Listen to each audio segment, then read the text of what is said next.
What's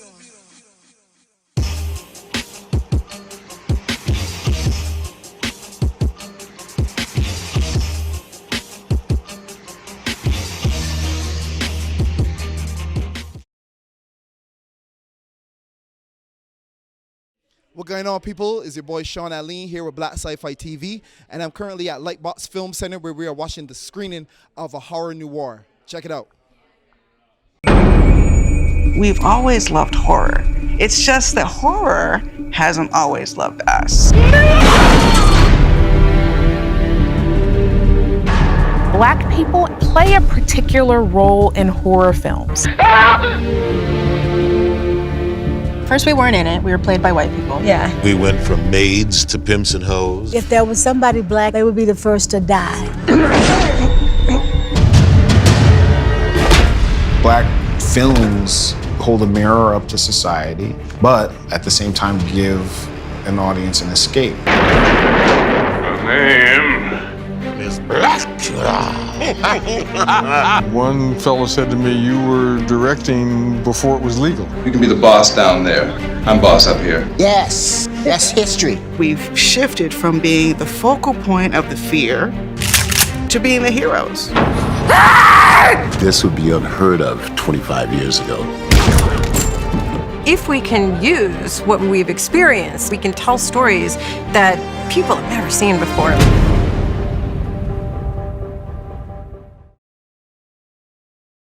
And we are here with Dan. Hey, Dan, how you doing, man? I'm doing very well, thanks. Yeah. So, tell us your role in the screening here. Sure. I'm one of the members of Exhumed Films. We are a film cooperative.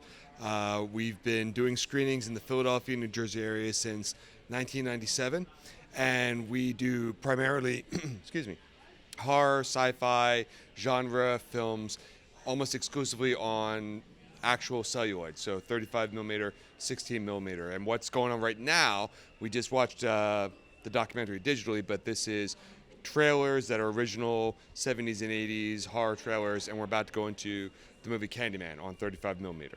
Wow, you're taking it back to the classics, I see. So with the movie, the documentary, what was the main thing that grabbed you about it? What made you so excited to be a part of this screening? So I'm actually, a big piece of it is the fact that the filmmakers, in particular Phil and Ashlee and Kelly, are friends and supporters of Exhumed Films. Again, we've been around for a while, and Phil has been coming to our shows for years, and Ashlee's been coming, and Kelly is actually my neighbor. And it actually just came up as we were talking about the project. They were saying, we're working on this great thing, and they were telling me about the book, and they were telling me about the documentary they're making, and I had no idea just how phenomenal it wound up being. But I remember saying, well, let me know when it's done. You know, we don't normally do documentaries, we normally do classic stuff, but I'd love to screen it. And I think that it's a really untold story, and that's the most exciting thing to me, is the fact that this is a really interesting and a really important topic that just hasn't been covered. And to see a convergence of, you know, political and social issues that I'm interested in converging with horror was, to me, just a layup. You know, it was such a great idea and such a great subject for a documentary. So we were really excited that we could do the Philadelphia premiere of the film. And I'm here with Brandon E. Brooks. How you feeling, man? How you doing? Doing good, good. All right, so we were here at the screening of the documentary Horror Noire. What'd you think of the film? I thought it was fantastic. Very well done. I just wanted to come out. I heard a little bit about it through Shudder, stuff online, on social media, and I knew it was a local Philadelphia filmmaker that was behind it, a person of color, so wanted to come out and show my support tonight. And I was very, very satisfied with the product. Yeah, that's a beautiful thing. Now, I heard that they were thinking about doing some more parts of this documentary. Is that something that you'd be interested in seeing? Like, do you feel that your satisfaction was reached, or is there more for you? Yes, absolutely. I'd love to see more, because I mean it's such a rich history of blacks in cinema. I mean it was captured very well from the history, from some of the first blacks like Oscar Michaud that like were involved with films, but all the way up until Jordan Peele with Get Out now. But there's so many different layers that can be showcased throughout more documentaries of this type. Yeah, I felt the same way too. Now, one of the things that they mentioned in the documentary was the whole red shirt phenomenon in Star Trek. So, I mean, for you, are you familiar with that? Were you familiar with it before the movie? Absolutely. I mean, I'm an actor as well. I started acting in '99, and yeah, that was always the stigma growing up, the black guys that die first. And I'm being a big horror fan like I am.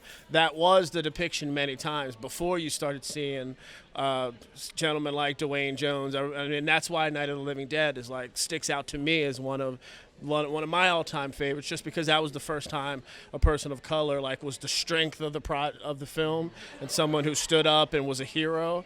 And then that we got to, as we got into the 80s and 90s, we kind of got to see more depictions like Tony Todd and Ken Foray and just other strong depictions of African American, as opposed to some of the stereotypes, a lot of the stereotypes we got early on in cinema.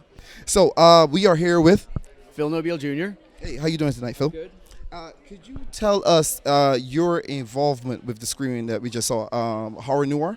Horror Noire, sure. My background is in nonfiction television and documentary work, and back a couple of years ago, I was just writing about movies on the internet, and that's how I came into Ashlee Blackwell's orbit. She saw some things that I'd written, I saw some things she'd written, and we would run into each other at events, film screenings like Exhumed Films and horror conventions. Okay. And Ashlee's writing kind of was a big part of me learning about this whole secret history, I call it, right, of black horror. And it was always, it always struck me as something compelling about Ashlee's work, because she was the only one I saw doing it in our circles. She was the only person focusing on that stuff. And then when Get Out came out, the first person I wanted to talk to was Ashlee. Yeah. I had to know, I had to know what she thought about it. Yeah. And she and I started talking, and then my documentary background and her academic sort of wealth of knowledge about this subject, I said, would you be interested in exploring, maybe we can sell a documentary, maybe this is the year, because Get Out, to me, Get Out is the most culturally impactful horror film since The Exorcist, and I don't say that lightly. I'm a big horror nerd. Yeah. I have a lot of favorites. I think Get Out, it was a huge turn in the road and a huge milestone in this story that Ashlee had been telling for so many years. Mm-hmm. So to me, I saw an opportunity to give Ashlee a wider audience than she'd had. She's got a great big online following, but I knew that if people knew what this story even was, they would respond to it. Yeah. So that was how it started. Now, were you in any way directly involved in the making of the documentary, besides from the behind the scenes? So what happened is Ashlee and I spent a year pitching it, and we couldn't get anybody to buy into it. And so I was with that production company, and we pitched and pitched and pitched. Netflix, no. Hulu, no. Amazon, no. AMC, no. And I ended up leaving that company to go run Fangoria magazine in March of 2018. 2 weeks later, Jordan Peele won the Oscar, and then a day later, Shudder called and said they wanted to buy this project. So by that point, I wasn't with the company anymore. Mm-hmm. But that company didn't know this material the way I did and the way Ashlee did. So I ended up becoming more of an executive producer. And I waved in a dear friend of mine named Danielle Burrows to sort of be the day-to-day hands-on person with Ashlee. And so my initial pitch is still on the screen.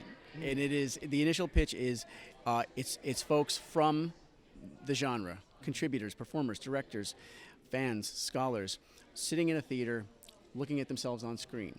Because that thing that Richard Lawson says in the documentary about seeing yourself, it was our through line. So it had to be about these folks seeing themselves on screen and then talking to each other, rather than just talking to some faceless interviewer. I wanted a conversation. I wanted to capture an organic, living sort of folktale. This oral history of horror that's still being told. That was so important to me. So I think we were about 80% there on the screen. We couldn't get everybody to sit with everybody, right. But we did a pretty good job of pairing folks up and getting these lively conversations going, and I'm pretty proud of that. And we are here with the lady herself. Ashlee Blackwell. How you doing tonight? Good, how are you? I am great, thank you. I just enjoyed that amazing documentary. Thank you so much for bringing this to the screen, for doing all this amazing work. Can you tell us a little bit about the documentary and the process and everything behind it? Sure. It's a documentary about a history of black horror. It's adapted by the book with the same title, Horror Noire, by Dr. Means Coleman. Mm-hmm. And then for you, what was so critical about making this documentary? What was driving you to make this? What was driving me to make this is the idea that this history has never been told before, on screen, and so few people knew that the book Horror Noire actually existed.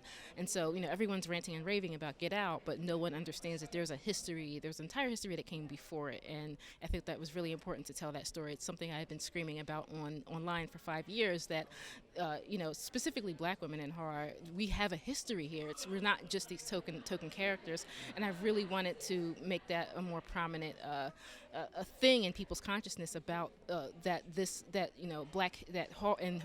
the horror genre, that there is a Black history there as well. Yeah. Now, you're from Philly, correct? Correct. Do you still live in Philly? I do.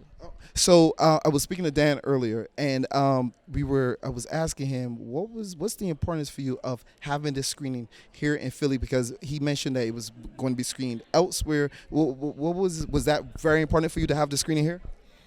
Yeah, I think it was important for me. I think for me for the home crowd and the people I work with, and I'm glad that they were able to kind of come and see it and support it, and especially the art community that I work with. They've been really supportive, and I'm glad they kind of came out. So I think that was the importance of kind of screening it here. So we were talking earlier about then the next step. Where do you go from here? And know that I'm sure Oscars and Academy Awards and everything is in your future. So what's next for you from here? I really am a person that likes to keep a low profile. I'm not crazy about all this attention.